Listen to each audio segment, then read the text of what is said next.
Татьяна Куневская мансабы ертегідей басталған жарқын актриса. Ол 17 жасында болғанда Мосфильм режиссерінің көмекшісі көшеде ақ құба, көк көзді сұлуға жақындап, оны бірден фильмдерге түсіруге шақырды. Қыз келісті, және де бірнеше сынақтар мен эпизодтық рөлдерден кейін режиссер Михаил Ром Татьянаны Гидемо Пассаның аттас әңгімесіне негізделген Пышка фильміне түсіруге шақырды. Кейінірек сол Ромның өтінішінің арқасында Мәскеу реалистік театрының актрисасы болды. 1936 жылдан 1947 жылға дейін Акуневская «Соңғы түн», «Мамыр түні», «Бұл Донбасста» болды, «Шетелдегі бала» және басқа фильмдерде ойнады. Майдандағы концерттерде және ең жақсы Мәскеу залдарында концерттер берді.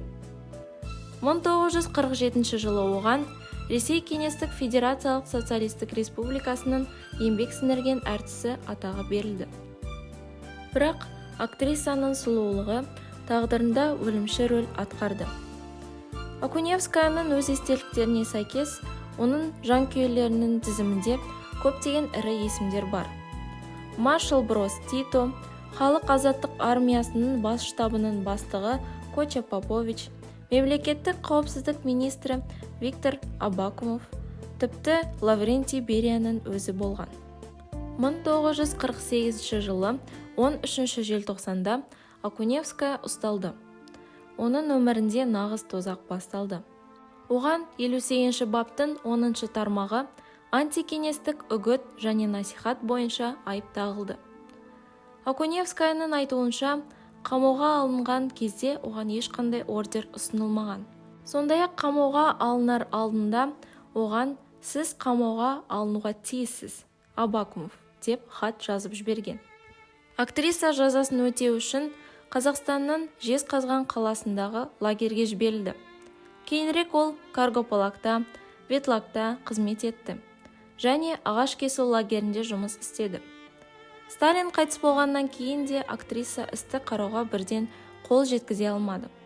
Ол Литвадағы лагерден Кресті түрмеден өтіп, Кировқа жер аударылды. Одан кейін Комеди лагерь, Горькийде түрме болды.